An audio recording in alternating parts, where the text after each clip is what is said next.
Hello everyone, it's Sean from Making Models 81 here with an update video on the Matchbox community build hosted by our Newlands. I've actually started this model, which is progress for me. So let's have a look at what I've done. Not a huge amount really. The main focus has been the fuselage halves. First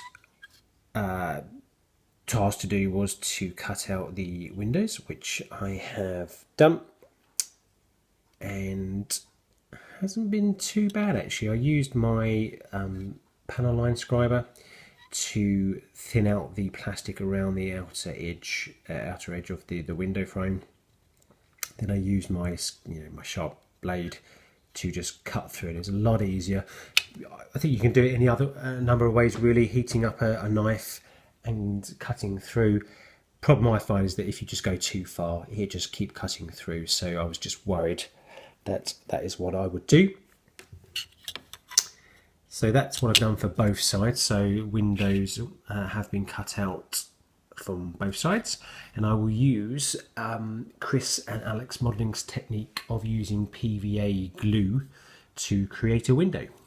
So I'm looking forward to trying that technique, and I've actually got two PVA glues, one being a wood glue and one being a decorator glue, and I'm guessing there's going to be some differences between the two, like water content, etc. So I will test those out on a piece of plastic and just see what the results are, see how transparent they are, etc.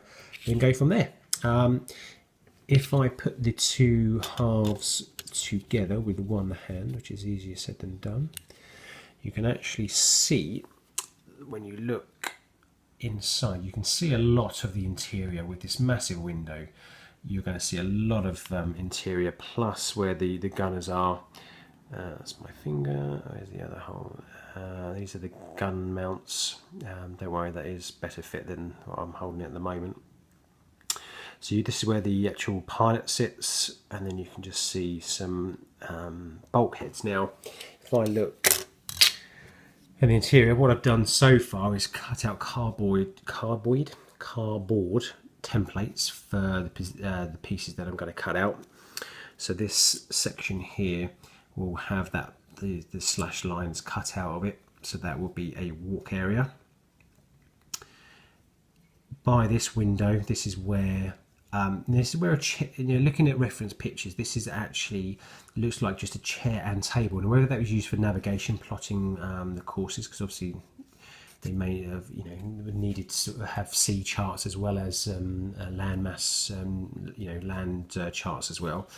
Now, reference photos show that this actual interior wall here has all the radio equipment and another seat.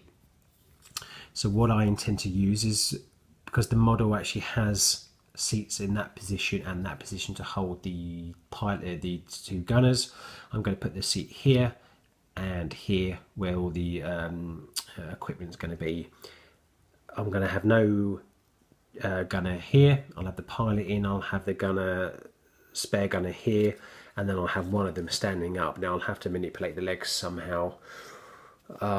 We'll come back to that, but that's the plan anyway. So the next stage will be, and I do have this is another bulkhead that will go towards the back end.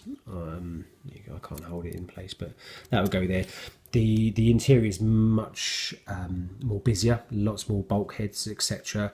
I'm just going to give a representation of them being there, so I'm only going to have the three. That'll be enough. I'll do some ribbing for the sides, do the interior, scratch build the steering column and control panel. This is all going to be filled in as well, and then do something with this area here. I think they had almost like a step, like a V-shaped step around the front, so obviously they can get in, stand up, and then use the guns for that. So that's the fuselage. This is the plastic, quite thick, but it should do the job, and we'll see what it's like when it's painted. The cowling for the engines I've got out ready. don't think these go together, and then two sort of frames. You can see them on the box here. These two struts or supports actually go into the actual engine itself. So I've got to put those together. This is part of the wing that connects the upper wings together and sits, and there's the two locator holes for the struts from the engine. Wings have been just dry fitted together so far. So this is the upper wings, this is the lower, and they seem not too bad actually. You know, we'll see how we go.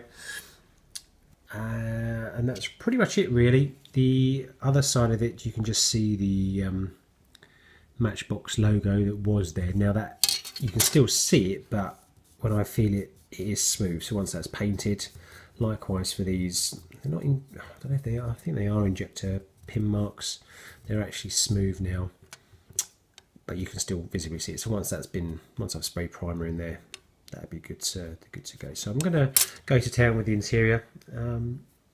I could have just built it out of box, but I wanted to sort of pay homage to Matchbox in my own way.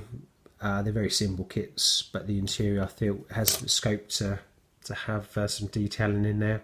Just see how much I do, and then we'll get it together and get cracking on it. So yep, that's my update video so far, and I will do another video once I've progressed with the interior and go from there. Thanks very much for watching. Cheers, bye.